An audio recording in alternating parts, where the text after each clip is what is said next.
In the news this week, is voting no racist?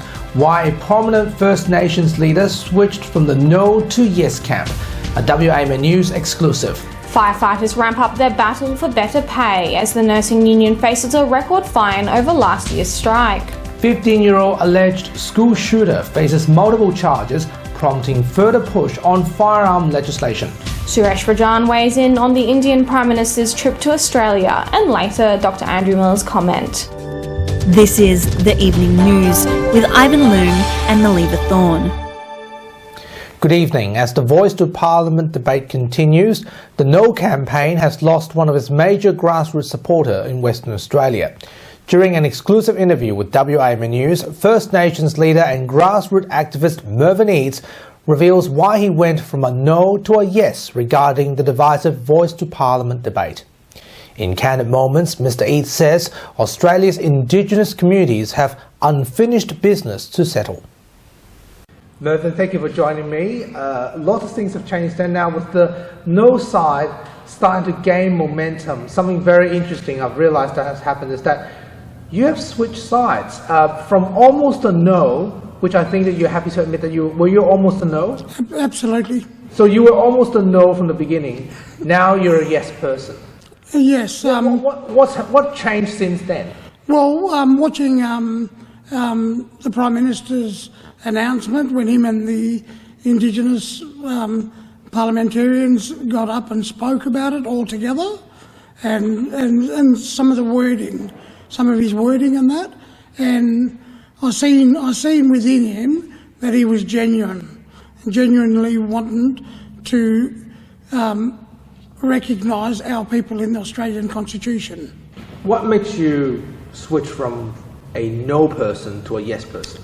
Just the education around it. Educated myself on the pros and cons, and the yes, it's a no-brainer. The yes is a no-brainer. That we are to be included as the voice, to be representative of our people. We're not talking on mainstream issues. We're talking on our issues. No better. The solutions coming from our people, for our people, by our people. Is it racist to vote no? Well, it is a sign of racism to not want the First Nations people of this country recognised in the Australian Constitution and to be given a voice on our own First Nations issues.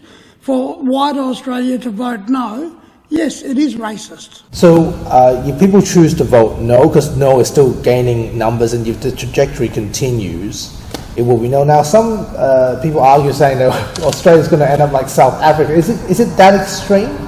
Oh, when they talk about the divide, the Great Divide is already here. It's been here for 200 plus years. What I see as recognised in the Australian Constitution is an inclusion, a place that our people have never been, and to have a voice within Parliament, that's inclusion, and only on issues regarding our people. We're talking for our people, our people talking for us, instead of everyone else making decisions on our behalf.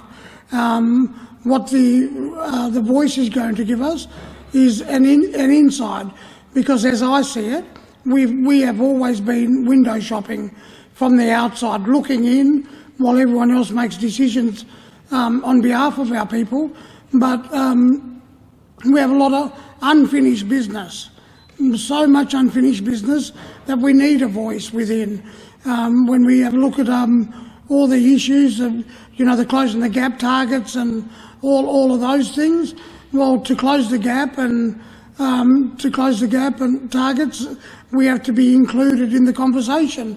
And part of that conversation is our people know what's best for our people, and no one better than a voice of our people saying what changes we want to make that change to really close the gap. Only our people could do that. And you believe that it will unite the people in your view? It'll unite my people. But both sides are claiming that they're going to unite each other. So which side do we believe? Do we believe the yes side or do we believe the no side? Oh, well, the country's divided. The country's always been divided. So what side we should be believing now is the yes, to bring our country together as one. We need to vote yes. Our people need to vote yes, and so does all mainstream Australia.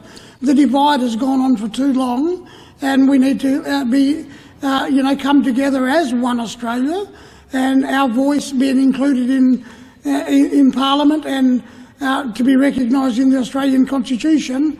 Well, that is closing the gap and closing the divide, because we've never been recognised in the Australian Constitution. The wage dispute between government and frontline civil servants continues, with firefighters marching in the city this week. Our fireys are demanding a higher increase in wages and superannuation, but so far the government's offer remains unchanged. Meanwhile, the nursing union and its secretary, Janet Ray, are facing a record fine over the nurses' strike late last year. WA's firefighters took to the streets this week to express their dismay at the McGowan government's latest pay offer, as many citizens face rapid inflation in cost of living and interest rate rise. The United Firefighters Union WA and its members want to see a 5% pay rise in the next 2 years. Firemen also want to see better health support from the government due to significant health risks brought by their job. Today we were here to send a very loud and clear message to the McGowan government to say that the offer that they've put forward just doesn't respect the work that firefighters do. And so we're here to tell them they need to send us a better offer. Firefighters then turned their backs on Industrial Relations Minister Bill Johnston as he justified the McGowan government's current wage and cost of living bonus offer. UFU-WA Secretary Clem Chan accused the government of threatening union members over the possibility of independent industrial arbitration. Meanwhile, the WAIRC handed out a $350,000 fine to the Australian Nursing Federation following the nurses' historic strike in 2022. Its Secretary Janet Ray also received a $10,000 fine. Fining the ANF does nothing to improve the workloads and conditions that nurses and midwives in WA are undertaking every day. WA needs to step up its game to attract nurses and midwives to work here. Meanwhile, WA Premier Mark McGowan continues to defend the government's latest pay offer, stating that it's still the most generous compared to other states. For a very fair pay deal to the firefighters and the nurses and police officers. It's more generous than most parts of Australia, and we're currently in negotiations, so there was no need for a protest. Hi there. Are you looking for a new home or want to refinance your car mortgage to get a better rate?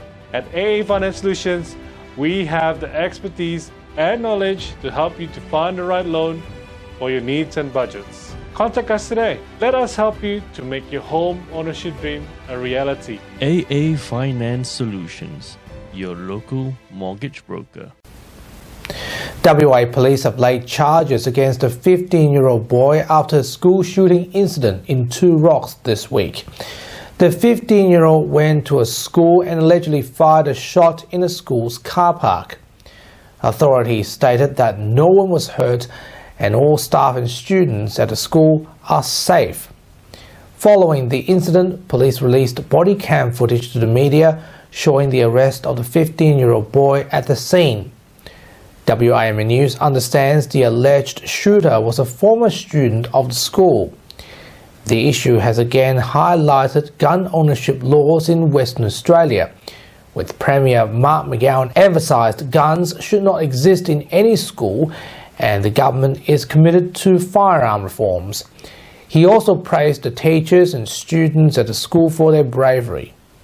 Police, on the other hand, confirmed that 2 rifles have been seized and investigations are ongoing. Well, it takes time. I mean, it's complex. And we did actually have reforms after Port Arthur. But this is a complete rewrite of the Act. So we participated in the national scheme back in, whenever it was, in the late 90s. We were part of that as a state. My first year in Parliament, actually.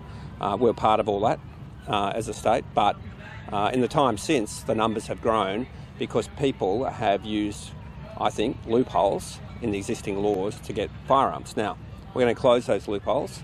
And if you want to keep your gun, you're going to have a very legitimate reason. Now, a lot of people will not like this. They will not like this. And they'll come up with all sorts of reasons why it shouldn't take place. But all I'd say to those people is, go and look at America. That's where this ends. If you don't take action, that's where this ends in 10, 20, 30 years' time. And it's irrecoverable.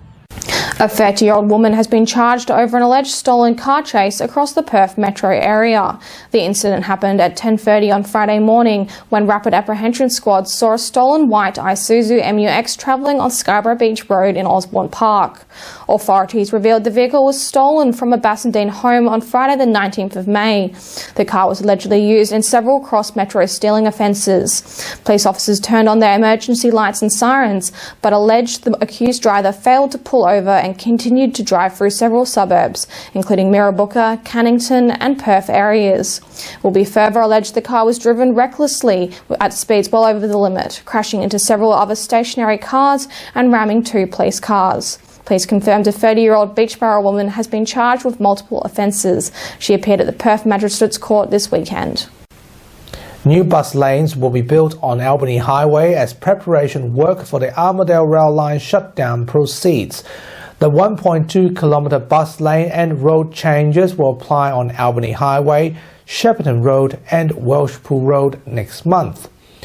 The shutdown will mark the beginning of Perth's largest public transport infrastructure works, with the removal of 13 railway crossings, 7 new train stations and 5.5 kilometres of elevated rail. The rail line will also extend to Byford, bringing rail transport back to the growing suburb. A new intelligent transport system will be installed to manage traffic flows during the shutdown, aiming to reduce travel time for rail replacement buses. Over 100 buses will be allocated to serve commuters during the shutdown, with additional temporary bus routes designed by the Public Transport Authority. There's a new reason to visit Mandurah as world-renowned giants outdoor sculptures return to Perth South. The latest statue is created by Danish artist Thomas Dambo with assistance from local residents. The sculpture, named Yabagurt Circlestone, was unveiled this weekend at the Mandurah foreshore by local artists and officials as the artwork replaces the Vivi Circlestone statue, which was damaged late last year. The new sculpture's name was created with the participation of local elders as it aims to pay respect to an elder in the region. There will be plenty of time for you to witness the giant statues in person, as the outdoor sculpture exhibition will last until the 12th of November in Mandurah this year. And now here's AMA WA spokesman Dr. Andrew Miller with his weekly medical and news commentary. Hi, thanks for your time. There's a lot of concern about the influenza that's going through the community at the moment, and it's a very good reminder that influenza vaccine is recommended for everybody.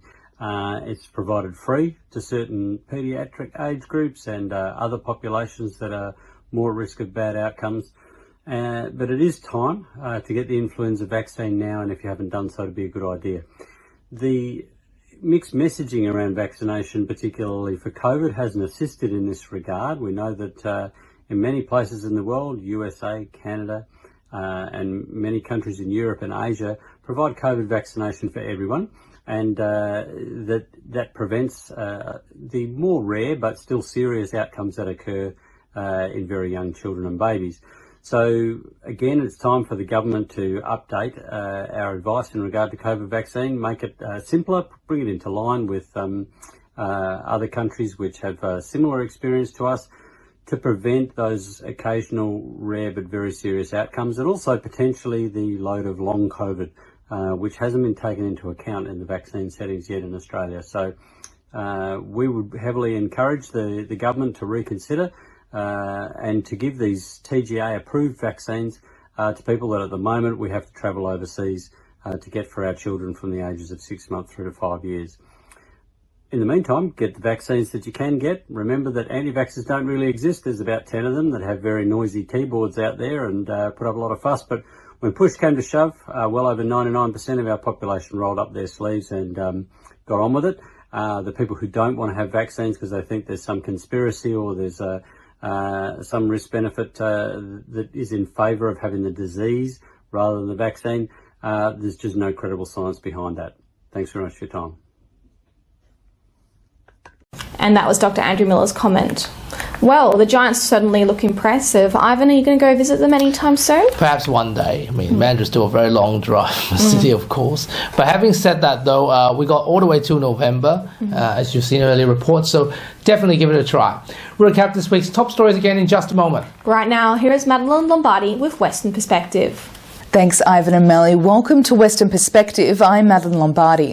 While Australia's relationship with China remains cold, our country is slowly warming up to a constructive relationship with India instead. This week, Indian Prime Minister Narendra Modi received a rock-star welcome during his visit to Sydney, meeting with Prime Minister Albanese to deepen both countries' ties by signing new migration and travel deals. We can also expect a free trade agreement to be finalised later in the year. With India rising in economic status in Asia, WA's leading community advocate Suresh Rajan joins us on the program to talk about what the future holds for Australian Indian communities. Hi, I'm Suresh Rajan, former president of the Ethnic Communities Council and community advocate. I have to say that the issues and the fating of Narendra Modi as Prime Minister of India in Australia has been quite amazing. There have been thousands of people who've turned up to see the man and to engage with him, and Prime Minister Albanese has been overwhelming in his praise for Narendra Modi. I, however, take a very different position. He has enabled the Hindutva community, which are the fundamentalist Hindus in India, to gain a strength and power hold in that country, so much so that all of the other religious minorities in India are being persecuted unfairly. The human rights abuses that are going on in India are quite extraordinary. And if our government was serious about their approach to human rights, which they implemented just late last year when they imposed some sanctions against groups like Iran and Iraq, etc., because of their concerns about the human rights abuses in those countries, they should apply the same standards to India. Just because India represents a 1.4 billion number of people that will form a very large market for Australian goods should not colour the judgment of people in the human rights space. Human rights abuses have been occurring quite extraordinarily large numbers in India, and that needs to be stopped.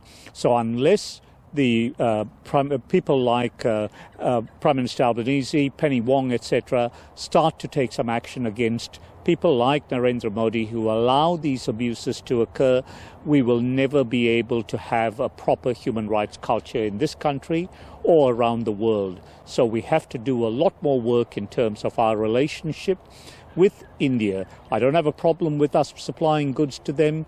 I don't have a problem with them supplying goods to us. But we also have to remember that India has continued its trade with Russia, despite the fact that they've been at war with Ukraine and all other countries have stopped trading with Russia. India has continued to do that, and that is unacceptable. So if Albanese and Penny Wong are serious about human rights, they should start to question their relationship with India and actually place some conditions on that relationship. That was multicultural advocate Suresh Rajan with his analysis. You can read our weekly premium stories on the WAMN Extra News Club, supporting independent local news and keeping democracy strong. And now, here's Leo Puglisi with what's coming up on 6 News Tonight. Thanks, guys. On 6 News, Lydia Thorpe to lodge a human rights complaint against the Greens over alleged racist treatment. Central Victoria's footy community in mourning after the death of a teenage boy. And Ron DeSantis and Donald Trump set to go head-to-head in the race for the Republican US presidential nomination. Watch live whenever you want on our YouTube channel and our website, 6newsau.com. For now, though, it is back to you.